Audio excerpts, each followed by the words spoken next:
دوستو آج آپ کو ایک عبرتناک اور دردناک واقعہ سناتے ہیں۔ ہاتھوں پر لگی ہوئی مہندی اور دلہن پہنچ گئی قبر میں۔ یہ واقعہ سننے سے پہلے اپنے دلوں کو تھام لیجئے۔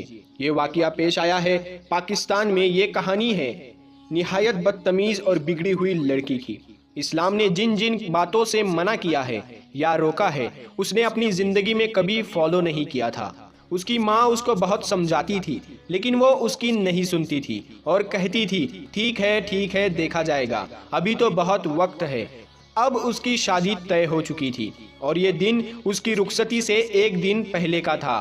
اس نے اپنے تمام دوستوں کو انوائٹ کیا تھا، اس کے ساتھ اس کی سہیلیاں بھی تھی اور ایک پروگرام بنایا۔ اس نے کہا کہ اب تو میں ایک رشتے میں بندھنے والی ہوں، شادی کے بعد ایسا پاسبل نہیں ہوگا کہ ہم سب اتنا فریلی مل سکے، تو آج کی رات ہم یادگار رات بنائیں گے، خوب انجوائے اور ہلہ گلا کریں گے، جب ممکن ہوگا وہ ہم سب کریں گے، آج کی رات کو کریں گے۔ شام کے ٹائم اس کے نازک ہاتھوں میں مہندی لگ چکی تھی۔ شادی کی اس خوشی کے ماحول میں محفل شکرانے صدقہ خیرات کے بجائے وہ رات ان سب نے عیاشی میں، گانے بجانے میں، شور شرابے میں گزاری۔ جب اذان کی آواز آنے لگی تو وہ سب رکے اور انہوں نے کہا کہ اب ہم سونے کے لیے چلتے ہیں اور پھر اب ہماری ملاقات شام میں ہوگی۔ کوئی نہیں جانتا تھا کہ کس کی ملاقات کہاں پر ہونی ہے۔ وہ لڑکی نماز ادا کرنے کے بجائے، شکر ادا کرنے کے بجائے کہ رب کعبہ نے اس کو ایک خوبصورت دن دکھایا ہے، اپنے بستر پر تھک ہار کر سو گئی۔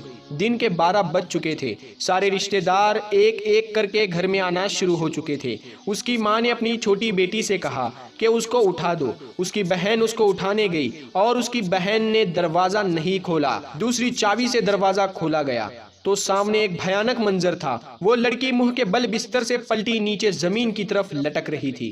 گھر والے اس کو اٹھانے کے لیے بھاگتے ہوئے اس کے پاس آئے تو جب اس کو ہلانے لگے تو سب کی چیخیں نکل گئی، کیونکہ یہ لڑکی ہمیشہ کے لیے سو چکی تھی۔ جہاں ابھی شہنائی بج رہی تھی، جہاں پر ابھی خوشی سے چہک مہک رہا تھا، وہاں پر اب آنسو کی بارش شروع ہو گئی۔ شام کو اس کی شادی کی ڈولی اٹھ رہی تھی مگر اس بد نصیب دلہن کو جنازے کی ڈولی میں سوار کر دیا گیا۔